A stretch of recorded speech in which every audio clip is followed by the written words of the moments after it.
ദൈവത്തിൻ്റെ പരിപാലന എന്നോണമാണ് ഈ നിമിഷങ്ങളിൽ നമുക്ക് ഏറ്റവും പ്രിയപ്പെട്ട സീറോ മലബാർ സഭയുടെ വളർച്ചയിൽ വലിയ സ്വാധീനം ചെലുത്തിയ, ഏറെ നാളുകൾ സഭയെ നയിച്ച വലിയ ഇടയനായ നമ്മുടെ പ്രിയപ്പെട്ട ജോർജ് ആലഞ്ചേരി പിതാവ് ഈ നിമിഷങ്ങളിൽ ഗുഡ്നസ് ടെലിവിഷൻ്റെ പ്രേക്ഷകരോടൊപ്പം ചേരുകയാണ്.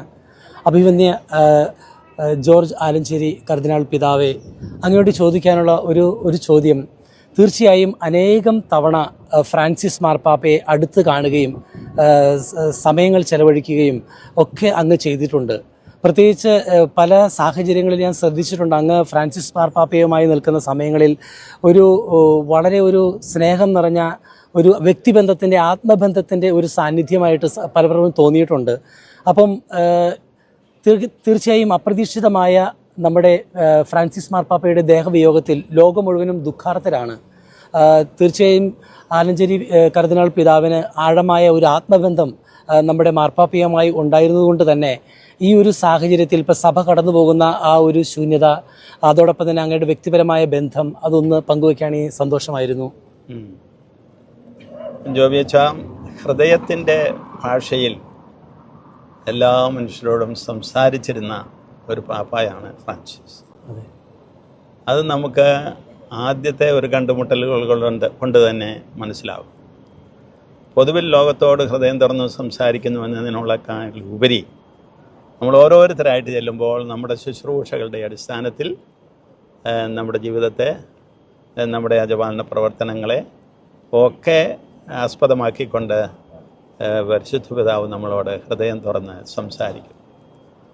നമുക്ക് ഒരു സുഹൃത്ത് സംസാരിക്കുന്നത് പോലെയുള്ള ഒരനുഭവം ഉണ്ടാകും. അതാണ് പ്രഥമത എനിക്ക് പറയാനുള്ളത്. പിന്നീട് ഫ്രാൻസിസ് പാപ്പ സുവിശേഷത്തിൽ നിന്നും സഭയുടെ കൂട്ടായ്മയിൽ നിന്നും തനിക്ക് ബോധ്യപ്പെട്ട എല്ലാ കാര്യങ്ങളെയും കുറിച്ച്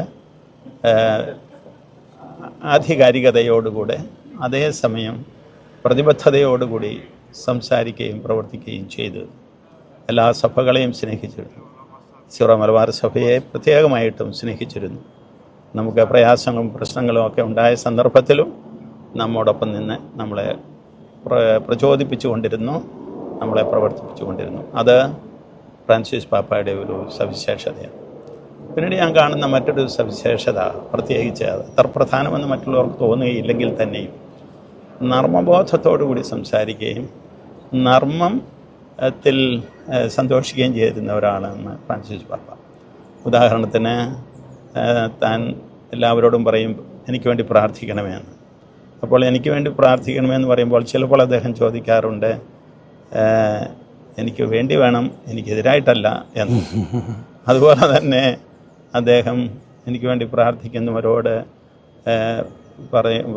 പറയുമ്പോൾ അതുപോലെ തന്നെയുള്ള മറ്റൊരു പ്രതികരണമാണ്, നിങ്ങൾ പ്രാർത്ഥിക്കുന്നതിൻ്റെ എതിരായിട്ടുള്ള ഫലമാണല്ലോ എനിക്ക് അനുഭവപ്പെടുന്നത് എന്ന്. ഏതായാലും അത് ശാരീരികമായ ആരോഗ്യാവസ്ഥയെ കുറിച്ചാണ് ഉദ്ദേശിച്ചാണോ പറഞ്ഞത്? അതെയോ എന്താ ഉദ്ദേശിച്ചതെന്ന് നമുക്കറിഞ്ഞൂടാ. ഇതുവരിൽ അങ്ങനെ ഒരു തമാശ പറയുന്ന രീതിയിൽ സംസാരിക്കും. അതുപോലെ തന്നെ എന്നോട് ചോദിച്ചിട്ടുണ്ട്, ഇന്ത്യയിൽ നിന്ന് 2 മേജർ ആർച്ച് ബിഷപ്പുമാരുണ്ട്, ഒരാളുടെ തലയിലെന്തോ ഉണ്ടല്ലോ, തലയിൽ ഒന്നുമില്ലല്ലോ എന്ന് പറയും. അപ്പോൾ ഞാൻ പ്രതികരിച്ചത് ഇങ്ങനെയാണ്, എൻ്റെ തലയിൽ അല്പമുണ്ട്, അത് ഉള്ളിലാണ് എന്നാണ്. അപ്പോൾ ഇങ്ങനെ നർമ്മത്തോടു കൂടി സംസാരിക്കുന്ന ഒരു പ്രകടനം.